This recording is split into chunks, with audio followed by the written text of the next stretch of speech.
Some people ain't got no hobbies. I don't have hobbies. You don't have hobbies. That's a problem, Ryan. You need to pick up a fishing rod, a golf club. What's up, Coach? How y'all doing? Sorry, I'm a little late. Man, Pleasure. How you doing? Coach Staley ain't got to apologize. Hell, we on your time. I think this is the first time we've ever had a dog and a guest. But, I mean, shoot, when you Dawn Staley, you bring whoever you want to the show. Believe that. Champ. Oh, Yeah, 2017 when we won, I got a dog. Fitting. that is very fitting. Hold up, limitless, niggas to me can't pinning it. I fought the head to witness it. Got my people feeling militant. Way I'm feeling got me up. On the mission got me up. Knowing me, I got the key. Only vision I can trust. Limitless, niggas to me can't pinning it. I fought the head to witness it. Got my people feeling militant. Way I'm feeling got me up. On the mission got me up. Knowing me, I got the key. Well, welcome to the Pivot. Yep. This is Channing, Freddie T. I'm RC. It's an honor to sit with you, to give people an opportunity to understand what North Philly made Dawn Staley to go on to Virginia and be Naismith Player of the Year 2 times, ABL All-Star, WNBA All-Star, a player coach that's not actually in the same place where she's playing and coaching, 4 gold medals, to now be the head coach at the University of South Carolina, 2 national championships, 3-time Coach of the Year, back-to-back recently. And so for us, it is truly an honor to sit with you. So just to get right in it, you know, I read that you said, you know, you were kind of upper class since you grew up right outside of Raymond Rosen Projects in North Philly. And we've heard so much about how you are connected to that city, the ways that you still go back and give. What about being raised there helped you be the person you are today? I said I was upper class because as a whole, there were, in the projects, you have high rises and then you have like row homes. And if you lived in the row homes and not have to deal with whatever happens on floors and elevators in the high rises, you was sitting pretty. I had the luxury of not ever having to live there. My parents lived in high rises. My older siblings lived in high rises, but the younger siblings lived, you know, in the burbs, so to speak. I mean, when you grow up in Philly, it's survival. You know, I'm not saying that I was around like gunshots and all of that. I know it was there, but I didn't experience that. You know, what I experienced was sports. Like sports was the thing. It's the very thing that you live for. It didn't even matter that it was organized. It could just be a pickup game anywhere. It could be like we're playing against a rival neighborhood in baseball or softball or tackle football. That is what kind of drove us to want to just stay on a straight and narrow. Your tenacity, your passion, the stuff that, honestly, it's crazy. We'll talk about it. You get criticized for it sometimes. It was fun. I thought about it when RC said it. Philly made you. But it's a nature-nurture conversation. Like, what you have inside of you, that wasn't there when you were born? That was created? I mean, I'm the youngest of 5, so everything was a competition. Like, to eat was a competition. To get in the bathroom, because it was one bathroom for 7 of us, it was a competition. You know, our neighborhoods created competition. So it's more of like, you know, I might have been born being competitive. I might have been, you know, it's innately, you know, in me to be competitive.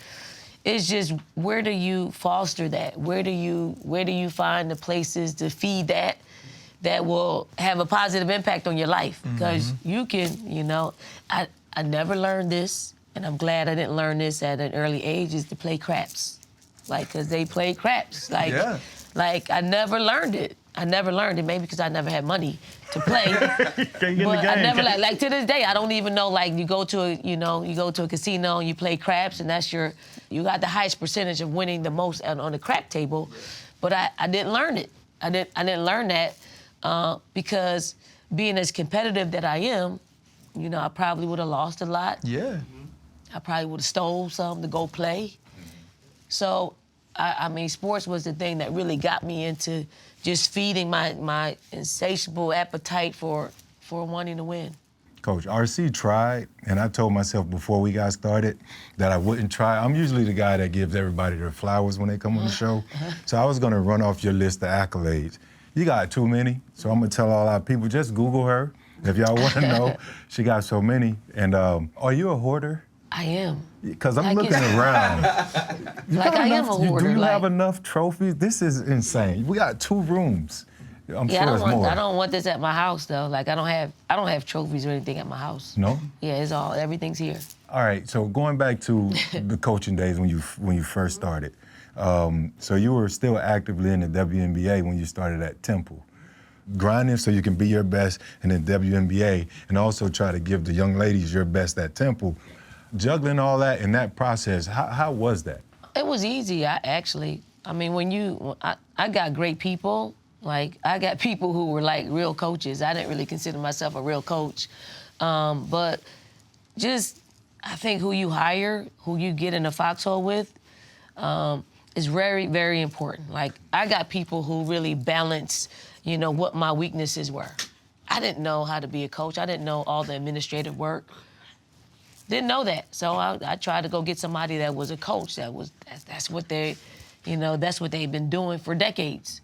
And then, for me, coaching gave me instant credibility, in recruiting, because I'm doing the very thing that the players that we aspire, they want to do. They want to play in the WNBA. So I could get in any door. Doesn't mean I'm going to, land the commitment, right, but I can get in the door. So it allowed me to get in the door. And I always see myself as a point guard. Like, no matter what, if I'm playing or not. Like, this game of life, I see myself as a point guard. So I don't really wear the coaching hat like a coach. It's more of just kind of, managing and facilitating and doing what I need to do to put people in a good place to be successful. I tell you what, I know you get an earful, but whatever Champ got going on with his ears, he trying to figure it out. Testosterone. He's gonna get a whole lot of testosterone. He's trying to figure it out. Coach, when you get into coaching and you kind of speak about being able to relate and communicate, you have quotes of saying that you were antisocial, a loner before, and actually saying you never wanted to get into coaching. Coach Allen at Virginia said she knew all along that if she could get you to communicate how you did on the basketball court away from it, that you would be successful and impactful in everything that you'd ever do. You chose Virginia over Penn State because it had space and because you could be free. What was that culture shock like going to a place like Charlottesville coming from Philadelphia? I mean, I grew up in a neighborhood that was 100% black. And then I go to a predominantly white university. And I mean, it wasn't culture shock because I never dealt with anybody other than athletes. I kept to myself. Like, I only wanted to play basketball. I went to Virginia to play basketball. I didn't go there because it was a prestigious university. I went there because I wanted to be a part of a program that hadn't won a national championship. And then in life, when you have to make a decision, you have non-negotiables. There are things that you just won't settle. And that's how I recruit. Like, the recruit's gonna find out, they have to find what they want and let that guide them. Because we can talk, we're in the business of persuading people, and so were coaches back then, just trying to persuade you to come to their school for this reason, the buildings. For me, it was the dorms. That was the non-negotiable. I lived in a household of 7 people sharing one bathroom, one toilet, and Virginia, Penn State presented the old dorms where you got a roommate, you got to walk down the hall to the bathroom and shower and all that, take your bucket. And then I went to Virginia. That was the only 2 visits that I took. Virginia had like these suites. You had a roommate, and you had 3 other rooms, and then you had a few showers and a few bathrooms and a common area, like space. So I knew then, like, this is the separator. Because you find, like, they were all saying the same things. They were all wanting me to come and blah, blah, blah, blah. But the separated for me was just that dorm, it was new. It was less people that I had to deal with. And I didn't know there was such a thing called a germaphobe, but I was probably a germaphobe back then, like I am now. But when I went to Virginia, I was just about one thing. It was basketball. Has the 2 championships here at South Carolina help you wash the taste out of your mouth of the loss to Tennessee when you fouled out in the Final Four, or I think it was Stanford your last year, you shoot the buzzer beater. Is there ever any accomplishment now as a coach that kind of helps you get over those things? Because I can remember the Super Bowl I lost much more than the game I won. Does coaching and winning now help you kind of distance yourself from those L's? We're like 2 weeks removed from us losing in the Final Four. So, you know, that is there. And I do think every so often that you need to experience that in order for you to find that, you know, that desire. Like, I'm recruiting a little bit different because, you know, I want to get back. So, yeah, it took me, like, I got to go back. There are only 2 times I saw women play when I was growing up in the projects, and that was national championship games, live on television, and gold medals, like at the Olympics. So for all of my life, I just wanted to win a national championship and win a gold medal and be an Olympian. And I didn't get that accomplished at Virginia. Was able to get, you know, gold medals a little bit later on in life. So I never thought I would be able to be put in a position to win a national championship because I didn't see myself as a coach. But lo and behold, coaching found me.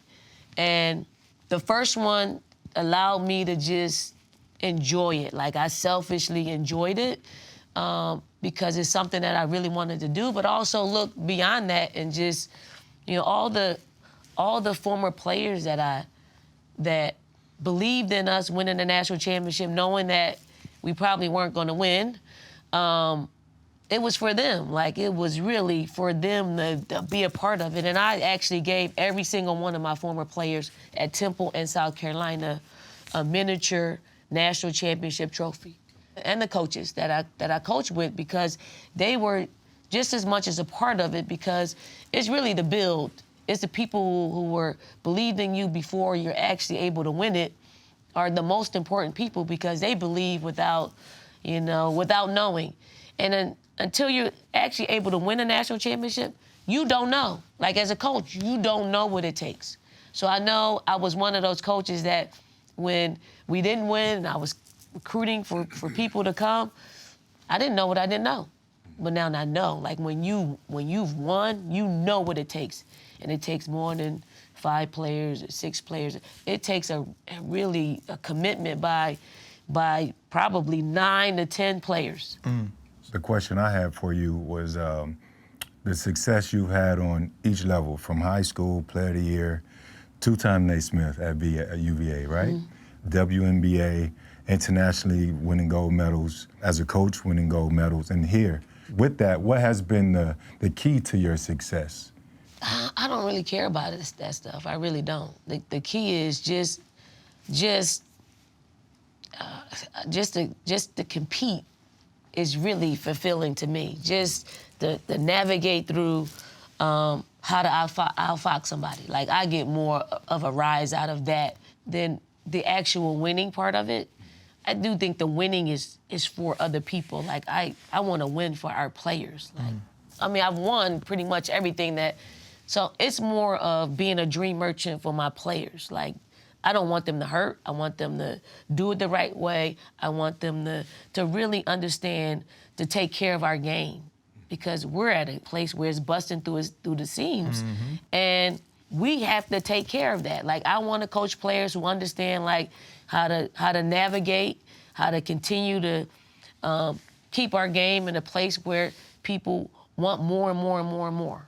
Like, and not really think about it selfishly, because we all can be selfish in wanting to make a lot of money, to be the best player in the world, or be considered that.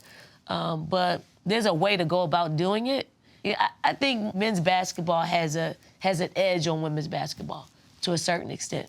I don't think men's basketball, I don't think they beat each other up as much as we beat each other up as far as with words, you know, like everybody can eat in our game. Like there's room for everybody to be successful. And you don't have to choose one over the other. You can appreciate what we all are bringing to the table, and we don't do that. Commentators don't do it. Decision makers don't do it, and it hurts our game more than helps our game when we choose. I read somewhere you said there's people in public that are critical of your team, of you, of your style, and you're open about it, saying it's unacceptable. I've heard that, but I haven't heard. What do they say about y'all? What have you heard from the horse's mouth? So I did say something after we lost in the Final Four, and here's the thing. I didn't say the media, the national media that cover our games. I didn't say that they called us thugs and street fighters and bar fight. I didn't say they did that. That was just I included everything in it. Right. I said, and I'm gonna clear up because a lot of people don't understand. I said they were overheard talking about our team in a way that they should not have, and choosing sides. And when you're in public and you're choosing a side and you are the national sports writer for our team and you're overheard, that narrative we already see in your writings. So to hear it, is hurtful, okay? And then, like, fan bases and people who really don't watch us play, they've called us thugs and street fighters and coons and all of that. And I don't think people really like the fact that, a predominantly black team or a black coach is at the top of women's basketball. I don't think decision makers are used to it. I don't care. Like, I really don't care. I serve as young people. I care most when you hurt my young people that I have to deal with every day, because I don't have some of the answers that they want to hear besides, this is the way it is, we're going to have to navigate through this, and you're going to have to figure it out because it's not changing no matter where you are. And you can get a piece of the pie and be successful, but the law of averages, that the way sports are made up, and the microcosm of how this world is made up, it doesn't favor us. We can get a small piece of it, but that's not what they want to see. It's not what they want to see. I'm called the race baiter and all of that. I'm gonna give you my vantage point through my eyes. And just as you can refute that or negate it through how you experience life, and I'm good with that, but let's not call each other names. Let's talk intelligently about what we see and what we feel, because you're not gonna change how I see or feel the way that I have to navigate through sports. I think you're doing a great job. For the most part, these reporters and a lot of media, they've never been in those shoes. And a lot of them never played sports, so they don't understand when you have legendary coaches. Coach Bobby Bowden, he would say, play through the echo of the whistle. Still within the rules, but we're gonna play through the echo of the whistle. And Coach Bill Belichick would say, do business as business is being done. Meaning don't get caught. So everyone, all these coaches, they have their different philosophies, and quite naturally, the players are gonna be a sponge to that, and they're just gonna do it through competing on the field. I would say, Coach, and I know I'm not the one to say it now, but I love your style. I love everything your girls have done, and I would say, hey, I can say it for you on this tape to the reporters, but I won't because we're in your beautiful office. Yeah, but Coach, Let me just interrupt. I didn't want to say names, right? Because I know who it is, and they know I know. So it's not on me to say who it is. I just put them on notice that I know. So don't come back. Don't come back here asking for a story or covering us in that way, because I know how you feel. So unless you want to go out there and say what you did and what you said, if it's a miscommunication or whatever, you got caught. You just got caught with it, and it's okay. It really is okay, because we already know. And when you already know and it's just confirmed, because they won't ever confirm what they believe, they'll just continue on like they're continuing on. And I let one of those people in here, and I'm not very trusting. I'm not that. That's why I'm quiet. That's why I'm an introvert. That's why I grew up that way, because I'm not very trusting of people. But when I let you in, I do feel like I feel like a little trust. And maybe it was that really, it didn't really hurt me. It's more of when you talk about me, you're talking about my players. Like, you're talking about them, I can handle it. You know, I'm over 50 years old. Ain't nothing anybody can do that's really gonna hurt me. I'm from Philly, I'm from North Philly, so that's right. not. But when you hurt my players, that's a different story. They haven't built up enough to ward against, you know, what they're hearing and what their feelings like. So I have to help them navigate through that. So it's cool, like, you know, and I'm not race baiting. I'm good with having uncomfortable conversations, because that's what we need to have. We don't have enough of them, and that's why people have to work behind the scenes. Like, let's have a conversation why you feel the way you feel. Whoever that person is, just know Several. this. It Well, was those a few of people, them. when a black woman knows, and she ain't telling you she knows, but she knows, watch yourself. That's what you better do. Coach, as someone in the media who's often called a race baiter, I understand. You know, quiet is kept as well, or not so quiet. I went to LSU. We had an opportunity to sit down with Flau'jae and Angel after they won the national championship, and we addressed a lot of these things. And I think so many times when you make a statement like you did, people are looking for the overtly racism things like the N-word or different things. And it's the small microaggressions, it's the coded language that is used when covering a Dawn Staley or when covering a University of South Carolina women's basketball team that we all see and that we understand. And the confirmation actually doesn't need to be had, but when it is, now I have to address it and react in the way that you did. For you, you beat, in 2 years, consecutively, you beat Gino Auriemma, you beat Stanford and Vanderveer, and you beat Kim Mulkey and LSU. No coach has done that in 2 consecutive years, and you did. And then there's some poll that comes out that talks about the best X's and O's coaches in women's basketball, and I know Gino was second, Tara Vanderveer was first, and Dawn Staley had an honorable mention for getting 1 vote. It's not only in the way that your team is covered or in the way that fan bases react to South Carolina, it's also sometimes in the way people perceive your ability and acumen to coach.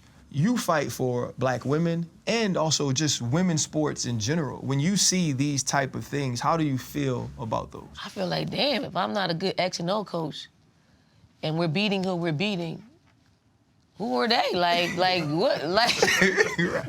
What are people just allowing us to win? Like, is it like coming from above? Like, I really don't care. Like, I really don't. Like, that is nothing. Another poll came out to say, you know, several student athletes would, if you couldn't play for your current coach, who would you want to play? They said me. Right. Like, I dig that. I do dig that because, you know, that's coming from a young person, and, you know, those are coming from adults. That stat you just pointed out, that poll, right, they're coming from other coaches and probably media. When you're talking to young people, they see what they see. And they feel what they feel, and I dig that more than anything. I'm not out here trying to just pump myself up. Like, I hope people understand. I don't care. I don't care about accolades. Now, I would say I selfishly wanted to be in the Hall of Fame as a player, and I selfishly want to be in the Hall of Fame as a coach. I do want that, but that's not my call. It will be whoever it is that decides to vote on that. That's probably only 2 selfish things. And I didn't want to be that as a coach until I got into coaching. And basketball and sports has a way of just kind of helping you aspire to want to do things when you're in this space. And those are just two things that I selfishly want, and I hope that it happens. But if it doesn't, I'm good too. Like, my whole life is dedicated to helping young people find their niche in life, no matter what it is. And Coach, and you're criticized a lot about how your team plays, and there's racial underlies there. We know that, but why are people so uncomfortable? And I say it, I've heard it. They play like boys. How are women supposed to play basketball to make people feel comfortable? Because if you out there balling to win the national championships, it seems like everybody should play like a damn boy. Yep. Well, I mean, here's the thing. The only thing I don't like about it when people make references of us being overly physical, it has a way of determining like how the game is being called. It's a narrative that I usually don't address, but I addressed it this past season because I knew as we continue down this path of our season and going into the NCAA tournament, that it could burn us. If enough people are saying it, enough coaches are saying it, then they're going to have to address it. So do I think that it was a part of our national semifinals? Absolutely. Do I think it had the same impact on Iowa in the national championship game? Absolutely. So for me, and I'm going to bring this up, like, why can't we talk about officiating? Like, why we can't talk about officiating? Like, we had two black female officials in the national championship game. Three females. Did y'all hear a lot about the officiating after the national? No. Y'all didn't? Well, what y'all looking at? Because there were articles written. There were articles written on. Caitlin had fouls early. They're big, fouled out. Alexis was on the bench early in the game, but I didn't see really very many articles about it. There was a big article in USA Today. Okay. Somebody wrote about it, and then they had a quote from a coordinator on the men's side about how bad it was. Oh, wow. Right? So I look at that, and I'm just like, like a whole article on officiating when we have two black officials. They'll probably never do another national championship game because they became one of the stories of the national championship game. Now, I think they should have been a story about the semifinals against, when we played Iowa. But that wasn't brought up.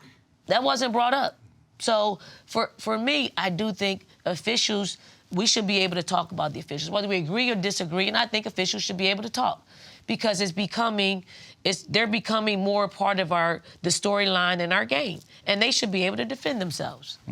Like, we should be able to talk about them without being fined. I don't even know if I'm going to be fined, but I think it's part of our game that we need to discuss, and it's fair game. If they're going to impact it, it's fair game. They should not be able to just, ride off. You got it. But when you go back to the national championship game, there is the prism of seeing it, that the fact that there were two African-American female officials, and on the other side of that, those officials were calling a game with Iowa, who Caitlin Clark, who became America's darling, has 3 fouls in the first half. She gets a technical that I believe she earned, and so obviously when that is the person that everyone is focused on, and now officiating affects her, and it's 2 black officials, it makes more sense to me now when you mention that through articles and through conversation that officiating was a huge part of it. Yeah, I mean,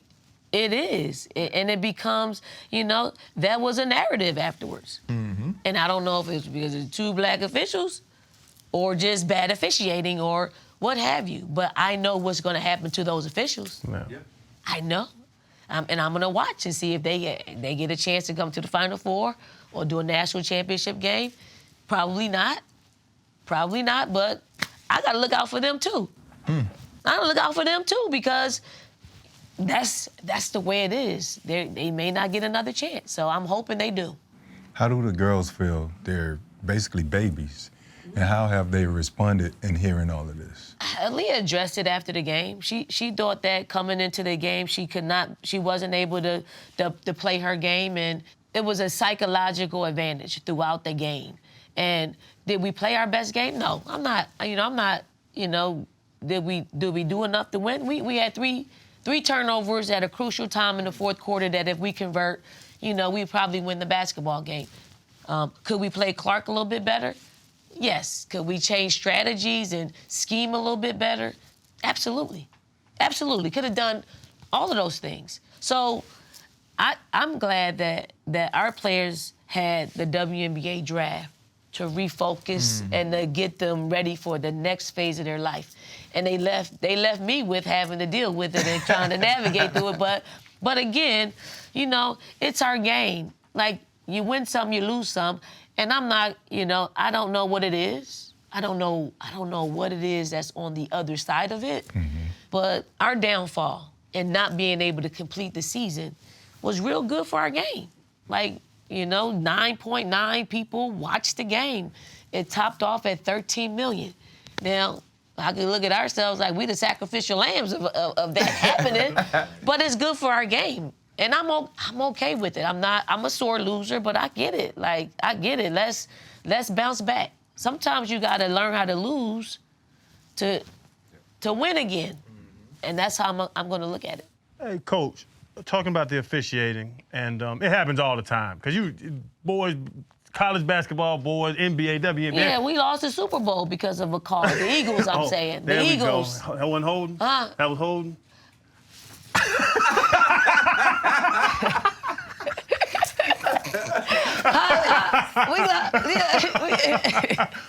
But Coach, speaking about that, and Fred made me think about it.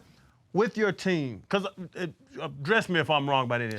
I think you recruit tenacious players. I think you go find the girls that, I don't want to say are young Don Staley, but you got to see something in them. You coach that way. You have a culture of that. You see officiating that they're not letting y'all play that style of game that this organization, this team was built around. Can you coach out of that? Because them girls are sitting there looking at you at halftime. Why the hell does everybody have fouls, Coach? What do you do in that situation? Because you've told them that from the day they stepped on this campus. Yeah. Well, here's the thing. I like to go on long walks, and I went on a long walk Friday morning. I did.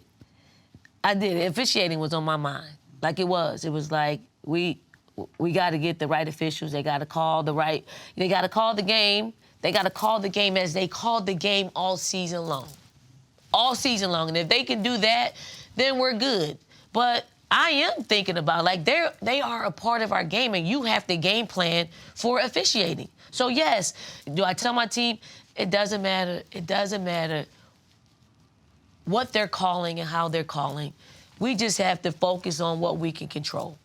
You have to mention that. And then I don't mention that to them at all. Now, I will say some things during the game that what I'm seeing. And I did say that during the game. I'm like, this is not right. Like, seriously, this is not right. And they give you the looks, and then I know it's not working, so I sat my butt down and I'm gonna put my focus into the game, like to our team and how to strategize against that. So do I recruit? I recruit who is magnetic to my eyes. They don't all come like these physical specimens. We coach them up to be that way. Like, we have to defend the way we defend because we never know when our offense is not going to show up.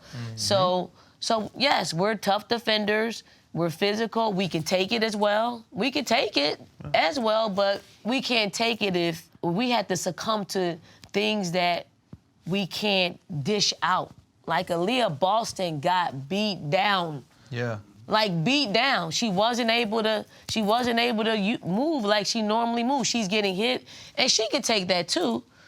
But when you call two fouls she's on her, the bench. Yeah, when you call 2 fouls on her, our defense takes a hit big time. This is National Defensive Player of the Year, and our whole strategy behind that. Caitlin was gonna get off.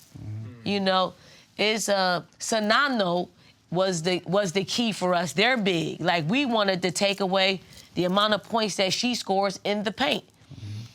Do I think Aaliyah's a better defender when she's in that situation than what we had? Yes, I do, because she's smarter. She's been in that situation. She knew exactly how we wanted to play, but she wasn't on the floor to stop that. So it's our loss. And again, whoever's going to watch this, I'm just talking about how we approach the game, strategizing during the game and doing the things that we can do to win the game. It's part of just decompressing and figuring out how you move forward.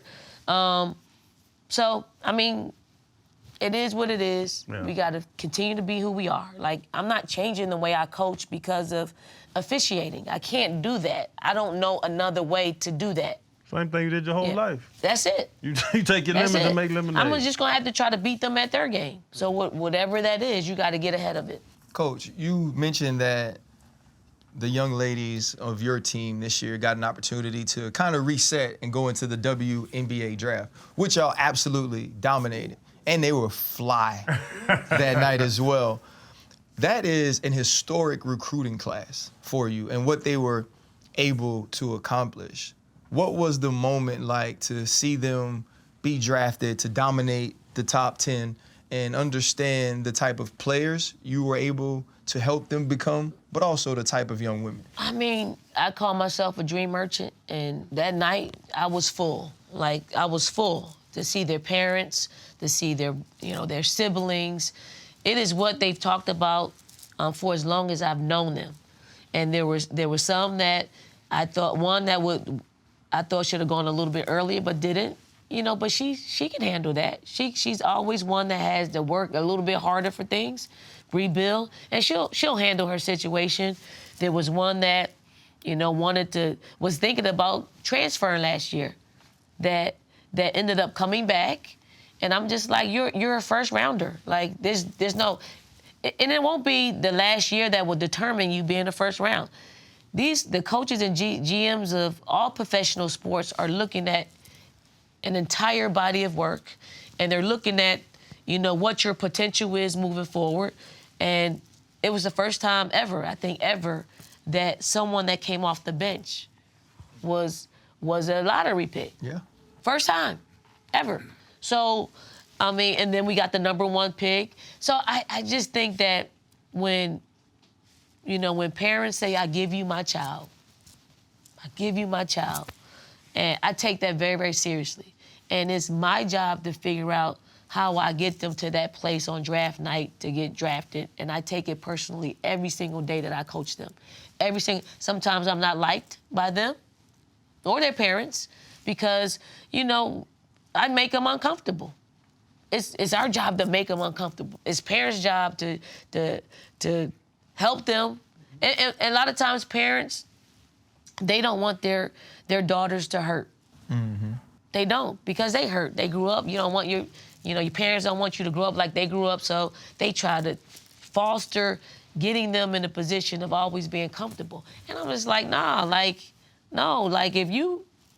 if you're stinking it up, I'm gonna tell you you're stinking it up. Right. But here's how you don't stink it up. Here's how you correct some of the things. Here's how you become a little more efficient. Here's how you add pro habits to your life every day. Here's how you deal with, having a bad week. It's okay. I mean, it's part of your journey to become great. Like, people don't just magically become great. It is the downfalls that allow them to rise above. And that's what happened on draft night. They rose above because of the work that they put in. What's the hardest thing I don't want to say break, but like, what's the hardest, on or off the court, when you bring these young ladies in to get them out of so they can be great Gamecocks? I would say it's the trust, trusting the process. But you have trust issues. I do, and I understand that, I utilize that to help break down my relationship that I have with players. But I've done that through the recruiting process. Like, I'm inclusive. Like, if our players have, like, one of our players had 2 or 3 guys that she used to hang out with, and those were her dudes. And then she got parents, and then she got an agent, and then they want to talk. So I'm like, let's bring your dudes in. Let's bring your agent in. Let's bring your parents in. Let's all sit down and talk. Mm. I want everybody that has your ear a part of this, a part of what we're trying to do, because ultimately we're trying to do the same things. All of us in the room, we want you to be successful. But I can't have dudes over here that's saying, coach is wrong, and coach, dudes, y'all ain't never been nowhere, though. Y'all never done this before. So let's not. Be supportive, okay? And let's all be in the room. Let's talk about what you believe and how we can get her there. I'm going to talk about how I think we can get her there. Agents, let's talk about what's needed. Parents, what you need. All of that. So I'm inclusive. So they don't always want everybody in the same room, but I want that because I need to know who's in your ear. I got to have the biggest voice. Me and your parents have to have the biggest voices in your head because we know what it takes to get you there. You had 5 girls drafted, and that's a lot, right?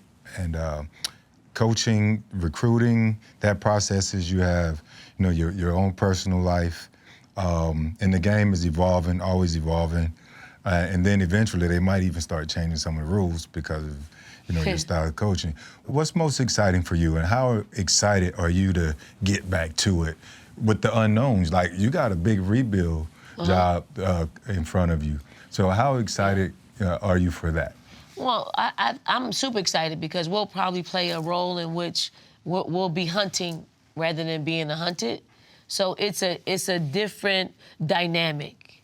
Like, we have to build our players up. Like, the cupboards aren't bare.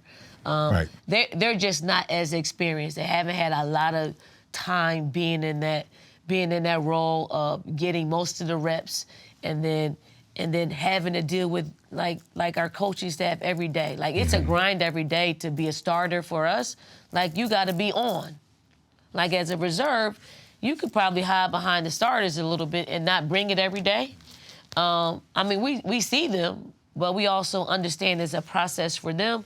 So I'm excited about the process of getting this team back to the top, and figuring out, how all of that works, and keeping them at a place where, they are still hungry, but also gaining some experience to where you got to be on every day. And that's a really hard spot. So I'm not going to be liked for quite some time by my team, but I'm okay with that. Right.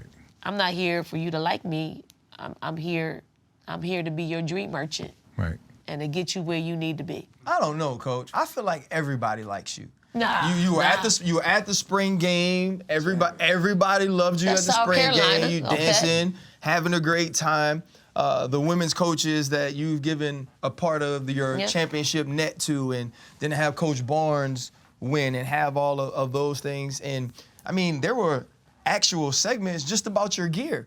You like the Louis Vuitton diva now, But I do have a. RC. You know the saying, can't hide money. You cannot hide money, Coach. Stay clean.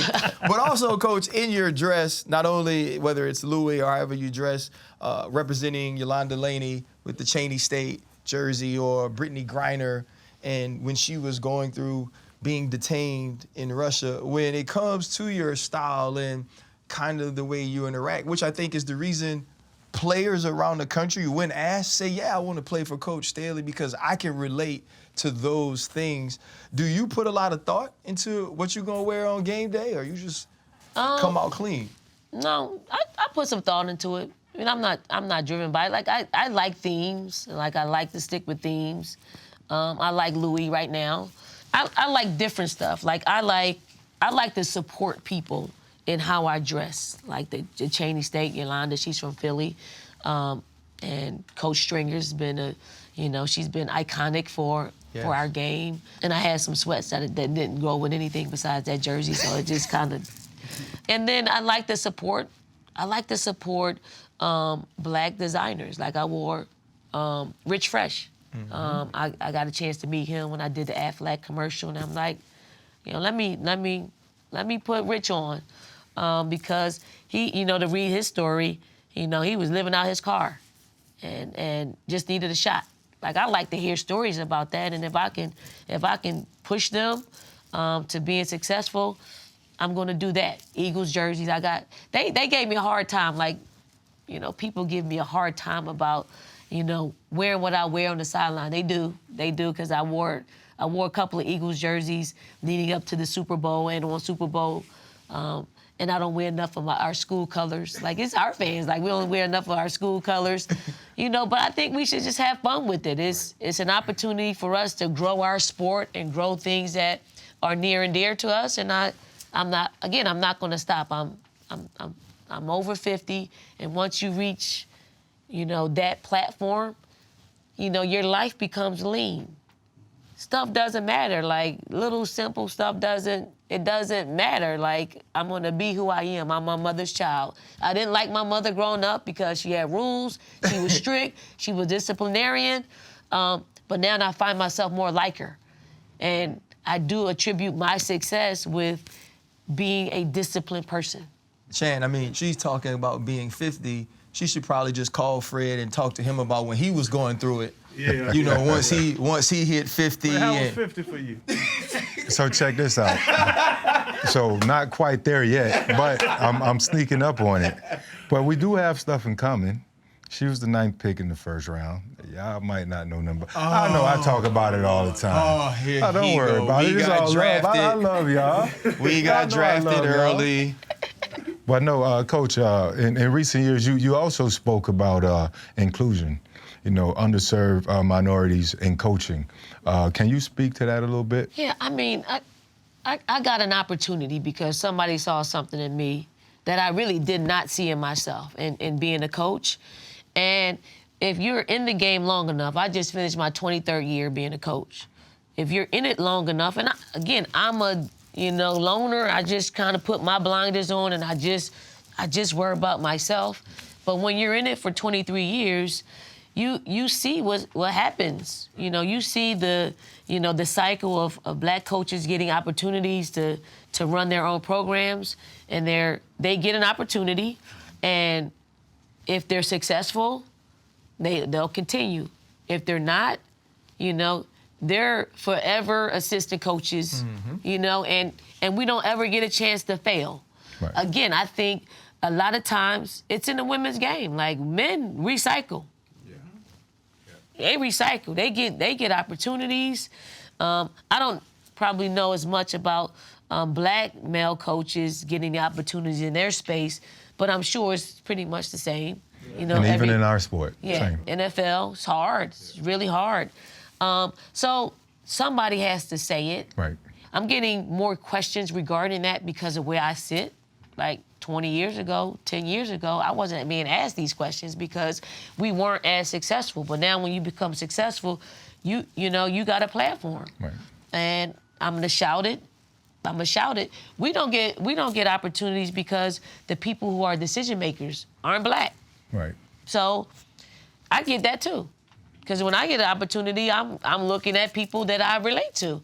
And I'm not mad at it, but at some point it has to change because we are in a space where, there are a lot of black young people in college and in the pros. So all of the above, why not give? And it's not that you're giving someone an opportunity, okay, because they've worked for it. It's not like they're sitting on their hands. They've worked. They've been players. They've been coaches for decades, assistant coaches. So give them an opportunity to fail and stick with them. Like, who was it? Is it the Tampa Bay coach? Buccaneers. Tom Bowles. Yeah. How many years he get? This is his first year being there. It's the Houston Texans. The Houston Texans just hired 2 black men back to back and fired them after 1 year. Maybe you've also might be talking about Byron too, being the offensive coordinator for the year after the Super Bowl. He got fired. Leftwich. Like, why? So I do think we need to bring stuff to the forefront and ask the uncomfortable questions. I don't think we're going to get the answers, but if we talk about it enough, it's possible that we get the answers as to why we don't get as many opportunities. So I'm going to scream it to the top of my lungs until it changes. Or furthermore, I'm going to mentor because I do a lot of mentoring, a lot, like a ton of it. And that's the way we have to help them navigate. So they're ready for when the opportunity comes. You have an opportunity to talk to Tina before she took the job at your alma mater, Tina Thompson? A little bit. I had an opportunity to talk to the AD. Okay. That was the time that I turned it down because she came after me for that position. And then she had some names, and Tina was one of them. Hey, Coach, we know you short on time. We're gonna let you go. You might have an appointment at the Louis store. But what time they open around here? but no, just listening to you, and it's funny that Champ came in here. Because when talking about off the court, only thing you reveal to people is you have a dog named Champ. Then you said none of your trophies at your house. Is that all strategic? Do you not? It's funny. I asked Stephen A. Smith the same thing, and he told me, "Fly, that's none of your damn business." You purposely keep your personal life super personal? I mean, I don't really do anything. Like, I don't do it. Like, I don't do anything. You vacation, I'm sure, significant others, something. Sometimes. Hobbies. No, I don't. I live a real simplistic life. Like the reason why I was late coming here, I was at the courthouse looking at a murder trial, like just in attendance. I'm looking at the witnesses and and it got good. Right when I had to come here, like it got real good. Coach. And I'm like, at the courthouse? I know the judge. Like, I enjoy that. Yeah. I'm a little morbid when it comes to stuff like that, like forensic files and trials and all of that stuff. I'm really into that. Oh, okay. Yeah. Yeah, so. But most people watch like Lifetime or they watch true crimes. Not many people actually go to the court cases, though. Yeah, it's a new experience for me. Like, it's a new, I watched, were y'all tuned into the Murdoch case? I was. Yeah, so the judge that presided, Judge Newman, is presiding over this murder case. So he told me there was a murder case coming up. I'm like, where? Right up the street. I was like, I'm there. I'm there. I'm gonna be there after our workout. We got a little workout that we gotta get in, and I'm going back. Coach, don't go distracting people trying to get that man off of murder. Huh? If I'm arguing and I see Coach Staley, I'm not arguing as good anymore. Like, damn, that's Coach over there. I mean, I did ask the judge if I would be a distraction. Oh, okay. And then I did sit on the defense side, right? And I'm like, does it look like I'm supporting? Like, I had all these questions, and then I'm just looking at the jury. I'm thinking, please don't let me be a distraction, because I just want to hear. It's strategy. Mm-hmm. So I'm interested in the strategy, and it was cool though, because this dude was he had a good question. The jury wasn't there. He was like, Judge, I can't even see the monitor. There's a monitor that just faced the jury, and I'm sitting behind him, and he can't see what they're talking about. So they went into these arguments, and then they actually got another monitor that I could see today. I saw everything that was happening. I'm just just stimulated. I gotta leave. I gotta leave. Appreciate that. We appreciate that. But it's cool though. It's like that. Yeah, I get a rise out of that. I'm the weirdest hobby I've ever heard in my life. You said I needed a hobby? Right. I ain't taking up that one. I've been getting on him about hobbies, but you good, RC. Yeah, I don't do that. Coach, I don't know if you've ever met Mike Tomlin. I haven't. I've watched him a lot. But if you, I funny. would pay good money to sit and watch you two just have a conversation about coaching and leadership.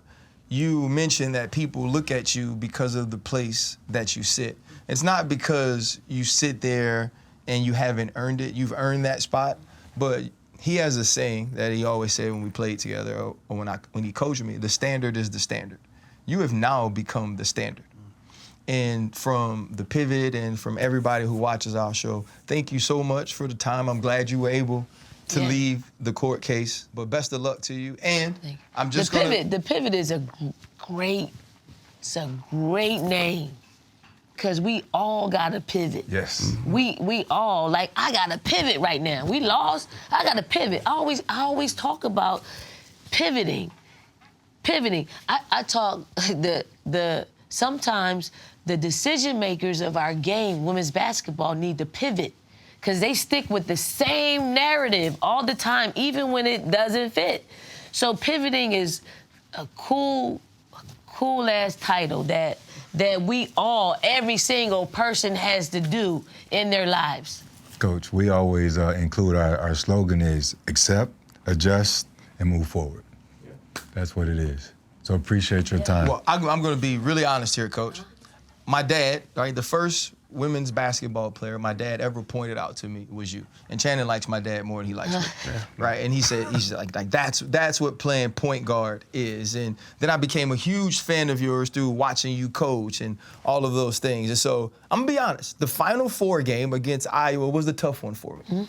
Because as a fan of Dawn Staley and your team, I was rooting for you in my heart, somewhere down there. But in my mind, as an LSU alum, I said, if we play them again, they gonna beat us by 20. and when the buzzer went off, I said, so you saying we got a chance? But thank you so much. I can dig that. Appreciate you, Coach. I can dig that. Yeah, I was like, man, we in there.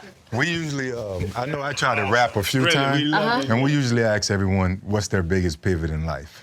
My biggest pivot, like, I'm at my best when I was at my worst. Like, I think I was at my worst because we didn't win the national championship. Like, now, like... Kind of like a reset? It is. It is. Especially when people don't think, you know, that we're going to be where we were. So, yeah, Coach, that's it. I heard something, or I saw something. But the way you break football down, you make me think I know what I'm talking about. Emmy nominated, though. Oh, congratulations. Like, you break it down. Now, I couldn't repeat it, but I understand it when you're saying it. Thank you. Yes. I appreciate that. Seriously.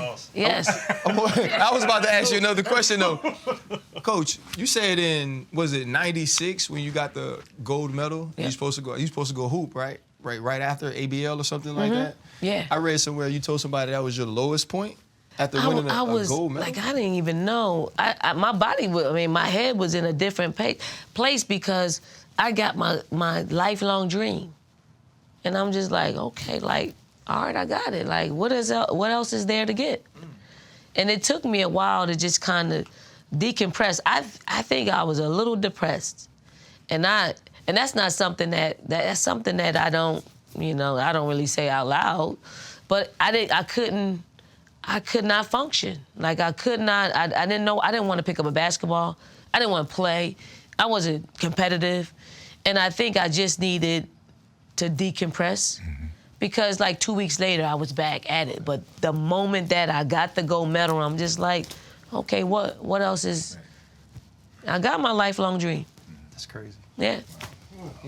Mike P told me to tell you what's up. Mike P. Mike Peterson. Oh, okay, yeah, I know Mike. Yeah. He's in Florida now. Yeah, he's back at home in Gainesville. Yeah, he's is. back at home. Yep.